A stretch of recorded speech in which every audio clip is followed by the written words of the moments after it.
Gregory Rodrigues against Armen Petrosyan. I'm just going to say I picked Armen Petrosyan. Yeah. He looked so good in his Contender Series fight. Like, just the way he was able to deal with the wrestling. And because, was he fighting? Oh, Kolev was the guy who was fighting. He was like known for like dragging people down and drowning them. And he dealt with that, got back to his feet really well. Yeah. And his kickboxing record is 70-21-1. Is it really? Yeah. What, Armen's? Yeah. Damn. So it kind of shone through when he managed to get back to his feet, and he just pieced him up on the yeah. I was really good. I was quite impressed with Felder's commentary, because Felder was like, "Oh, you can't count this guy out. If he gets back to his feet, he just needs one kick," and he literally called the kick as well. Yeah. I was very, very impressed with him, and I do think that Rodrigues is probably going to try and take him down at some point, because Rodrigues is known for his grappling. But then in his recent fights, it's been his hands that have done the job.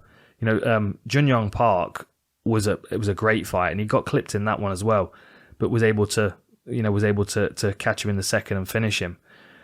I think this is going to be Rodrigues trying to take Petrosyan down, and it might look very similar to Petrosyan's Contender fight, where at some point he's just going to be able to scramble back to his feet and there's going to be a body kick there. Because he looked hurt and he looked a bit gassed at the end of that fight against Junyong Park. And, you know, going the distance with Todorovic is impressive, but I feel like he set his pace and he did slow as the fight went on. And I just kind of don't know what this Petrosyan guy is going to look like under the big lights. I feel like he's probably going to look really good. I mean, especially if his kickboxing record is as lengthy as it is. Yeah, because they were talking about it on the commentary on his Contender Series fight. So I was like, oh, he's obviously got a kickboxing background. Then I looked at his Wikipedia page, and he's had 90, over 93 fights. Damn. 92 fights. Yeah. And they were saying as well, before his fight against Kolev, he was training in Dagestan for his wrestling. Okay. So I think that's what he's developing into his game. Right. And you can't really go anywhere better, I guess. No, certainly not right now for MMA wrestling. It should be interesting to see how he looks against Rodrigues then, because he's surely going to know that Rodrigues is going to try and take him down. Yeah.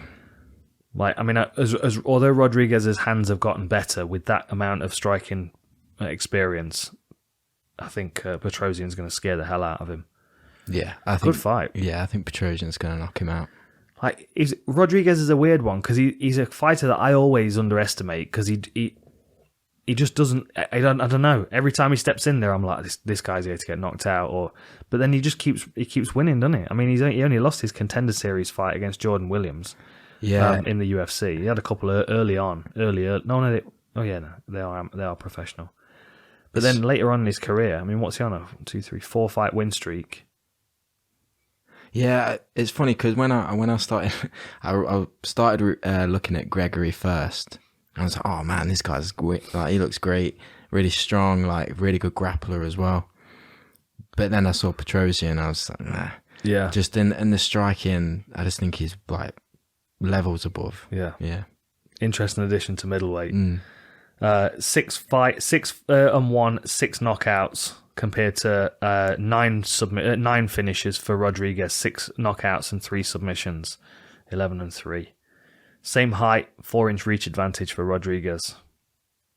Yeah, an interesting fight. Very interesting fight.